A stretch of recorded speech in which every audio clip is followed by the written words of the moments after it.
నమస్తే, welcome to journalist నవత. కర్ణాటకలో అసలు ఏం జరుగుతోంది? కన్నడ నాట షరియా చట్టాల అమలు ఏంటి?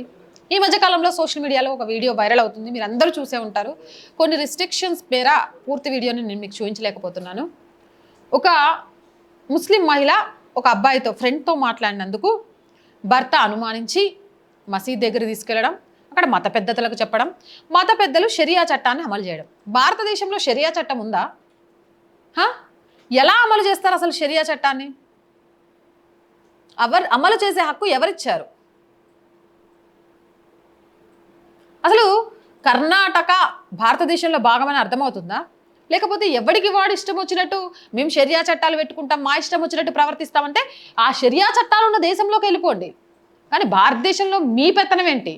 రాజ్యాంగానికి లోబడి రాజ్యాంగ చట్టాల ప్రకారమే ప్రవర్తించాలి తప్ప ఒక ఆడపిల్లని రోడ్డు మీద జస్ట్ ఫ్రెండ్స్ అని చెప్తున్నా కూడా వినకుండా గర్ల్ ఫ్రెండ్ బాయ్ ఫ్రెండ్ అంటూ మత పెద్దలు ఆడపిల్లను ఎంత చీప్గా చూస్తారు అనేది చాలా క్లియర్గా కనిపించింది. మరి ఇంత కనబడ్డా అక్కడ ప్రభుత్వం దాని మీద ఎలాంటి చర్యలు ఎందుకు తీసుకోలేదు? ఈ మధ్యకాలంలో కర్ణాటకకు సంబంధించి ఉగ్రమూలాలు బయటపడుతున్నాయి. ఇస్లామిక్ ఛాందసవాదులు పెరిగిపోతున్నారు.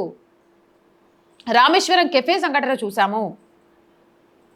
మనము అస్సాం గురించో పశ్చిమ బెంగాల్ గురించో ముస్లిం ఛాందసవాదులు పెరిగిపోతున్నారు, ప్రమాద గంటికలు మోగుతున్నాయని చెప్పుకుంటున్నాం. కానీ కాదు, నిజంగా ప్రమాద గంటికలు మోగుతున్న వాటిలలో కర్ణాటక కూడా ఉంది. ఇక్కడ కూడా దేశ వ్యతిరేక చర్యలతో పాటు జాతీయవాదాన్ని చంపేసి ప్రాంతీయవాదాన్ని ఇస్లామిక్ ఛాందసవాదులకు కావాల్సిన అవకాశాలను కల్పిస్తూ తమ రాజకీయ పబ్బం గడుపుకోవడానికి అక్కడ ప్రభుత్వాలు పనిచేస్తున్నాయనేది చాలా క్లియర్గా అర్థమవుతుంది. కర్ణాటకలో ఈరోజు మత ఛాందసవాదులు చాప కింద నీరులా పెరిగిపోతున్నారు. దానికి నిలువెత్తు నిదర్శనం ఇప్పుడు నేను చెప్పా కదా, షరియా చట్టాల అమలు. ఒక రాష్ట్రంలో ఈ దేశాన్ని చట్టాలను గౌరవించకుండా సొంతంగా వాళ్ళ చట్టాలను అమలు చేసుకుంటుంటే అక్కడ ప్రభుత్వం ఎందుకు ప్రశ్నించట్లేదు? అలాంటి వాళ్ళని ఎందుకు అరెస్ట్ చేయట్లేదు? ఓటు బ్యాంకు రాజకీయాల కోసం భారత రాజ్యాంగానికి విలువ ఇవ్వకపోయినా మీరు పట్టించుకోకుండానే ఉంటారా? లేదా భారతదేశాన్ని ముక్కలు చేయాలి అనే ద్రవిడవాద నినాదాన్ని పక్కనే ఉన్న తమిళనాడు ఎలాగో రెచ్చగొడుతోంది కాబట్టి అందులో మేము భాగస్వామ్యం అవుతామంటారా? కర్ణాటక అంటేనే ముస్లిం సంతుష్టీకరణ రాజకీయాలకు పెద్దపీట వేస్తుంది కాబట్టి ఈరోజు కన్నడ నాట షరియా చట్టాలు అమలు చేసుకున్నా, లేకపోతే కర్ణాటక మొత్తము కూడా షరియా చట్టంలోనే ఉంటుందన్నా జీ హుజూర్ అంటూ వాళ్ళకు బ్రతికేస్తాము, మేము ప్రత్యేక రిజర్వేషన్లు ఇస్తాము, వాళ్ళకు ప్రత్యేకంగా లోన్స్ ఇప్పిస్తాము, అసలు కర్ణాటక అనేది భారతదేశంలో భాగం కాదు పాకిస్తాన్లో భాగం అన్నట్టుగా ప్రవర్తిస్తాము అన్నట్టుగా అక్కడ ప్రభుత్వాలు వ్యవహరిస్తున్నాయా? కర్ణాటక కాంగ్రెస్ దీనికి సంబంధించి సమాధానం చెప్పాలి. అమలు చేయండి. మరి ఆడపిల్లలు తప్పుగా చూసిన వాడికి షరియా చట్టం అమలు చేసిన రోడ్డు మీద నరికేయండి. ఆడవాళ్ళకు మాత్రమేనా మేము స్వరూపం, మీ గొప్పతనం? ఇంత దారుణంగా కన్నడలో పరిస్థితులు మారుతున్నా, కర్ణాటకలో పరిస్థితులు మారుతున్నా ఎందుకు అక్కడ ప్రభుత్వం స్పందించట్లేదు? మల్లికార్జున ఖర్గేకి కనిపించలే? ఒక ఆడపిల్లని కర్రలు తీసుకొని బాధుడు. రాహుల్ గాంధీకి కనిపించలే? సోనియా గాంధీకి కనిపించలే? ప్రియాంక వాద్రాకి కనిపించలే? మరి మాట్లాడరేంటి దాని గురించి? మీరు పరిపాలిస్తున్న రాష్ట్రం కాబట్టా. ఇదే గనక ఏ యూపీలోనో లేకపోతే ఏ ఏమంటారు అస్సాంలోనూ అక్కడ జరుగుంటే మీరు వేరేలాగా స్పందించేవాళ్ళు కదా. మైనారిటీలు ఏం చేసినా మీకు ఏమనిపించదు. దేశంలో రాజ్యాంగానికే విలువ ఇవ్వట్లేదు వీళ్ళు, ఇంకెవరికి విలువిస్తారు? భరతమాతకు విలువ ఇవ్వరు, రాజ్యాంగానికి విలువ ఇవ్వరు, వందే మాతరం అనరు, జై హింద్ అనరు. ఏంటి వీళ్ళు? ఏం జరుగుతోంది? ఇలాంటి వాళ్ళు ఉన్న రాష్ట్రంలో అధికారంలో ఉన్న ప్రభుత్వాలు యాక్షన్ తీసుకోకుండా, బుల్డోజర్ దించకుండా జీ హుజూర్ అంటూ బ్రతకడం ఏంటి? ఓటు బ్యాంకు కోసం దిగజారుతారా? ఆ పాములు ఏదో ఒకరోజు మిమ్మల్ని కాటేయవా? మీకు తెలియట్లే ఆ విషయం. కర్ణాటకలో షరియా చట్టం అమలు అనేది చాలా చాలా చాలా ఆలోచించాల్సిన అంశం. దీన్ని టేక్ ఇట్ ఈజీగా తీసుకోవాలంటే చాలా కష్టం.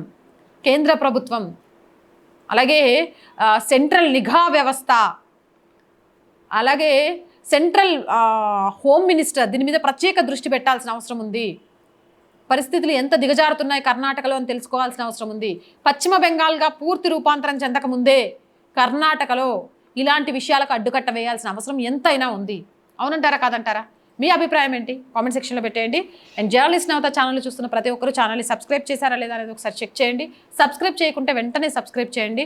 నచ్చితే లైక్ చేయండి, షేర్ చేయండి. ఆర్థికంగా సపోర్ట్ చేయాలనుకుంటే స్క్రీన్ మీద గూగుల్ పే, ఫోన్పేతో పాటు అకౌంట్ డీటెయిల్స్ ఉన్నాయి. మీకు తోచిన సహాయాన్ని అందించండి. వ్యాపార ప్రకటనల కోసం, ప్రజా సమస్యలు తెలియజేయడం కోసం 8328500576 నెంబర్ని సంప్రదించండి. జై హింద్, జై భారత్.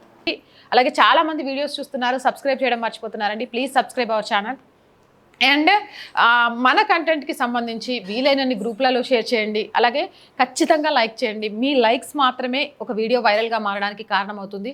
మీరు షేర్ చేయడం ద్వారా మన ఛానల్ అనేది చాలా మందిలోకి వెళ్తుంది. మీ అందరికీ తెలుసు, రైట్ వింగ్కి సంబంధించి, సమాజంలో ఉన్న వాటికి సంబంధించి నిష్పక్షపాతంగా చెప్పేటప్పుడు సమాజం నుంచే కాదు అన్ని విధాలా కూడా రిస్ట్రిక్షన్స్ ఉంటాయి. వాటన్నిటిని అధిగమించి మన ఛానల్ ఒక పొజిషన్కి వెళ్ళాలంటే ఈ ఛానల్ అభిమానిస్తున్న మీ చేతుల్లోనే ఉంటుంది. ఆ విషయాన్ని మళ్ళీ నేను గుర్తు చేయాల్సిన అవసరం లేదు, కానీ మళ్ళీ ఎందుకో చెప్పాలనిపించి చెప్పాను. ఆర్థికంగా కూడా ఆర్ వాయిస్కి చేయుతనివ్వండి. ఇవ్వాలి అనుకునేవారు సబ్స్క్రిప్షన్ పక్కనే జాయిన్ అనే బటన్ ఉంటుంది. 1 to 5 లెవెల్స్ ఉంటాయి. ఏదో ఒక లెవెల్లో సపోర్ట్ చేయండి. అలాగే స్క్రీన్ మీద గూగుల్ పే, ఫోన్పేతో పాటు అకౌంట్ డీటెయిల్స్ కూడా ఉంటాయి. మీకు తోచిన సహాయం చేయండి. అలాగే వ్యాపార ప్రకటనల కోసం 8328500576 నెంబర్ని సంప్రదించండి. ప్రజా సమస్య ఏదైనా మీ గొంతుకను మా గొంతుకగా వినిపిస్తాం. 8328500576 నెంబర్కి వాట్సాప్ ద్వారా తెలియజేయండి. జై హింద్, జై భారత్.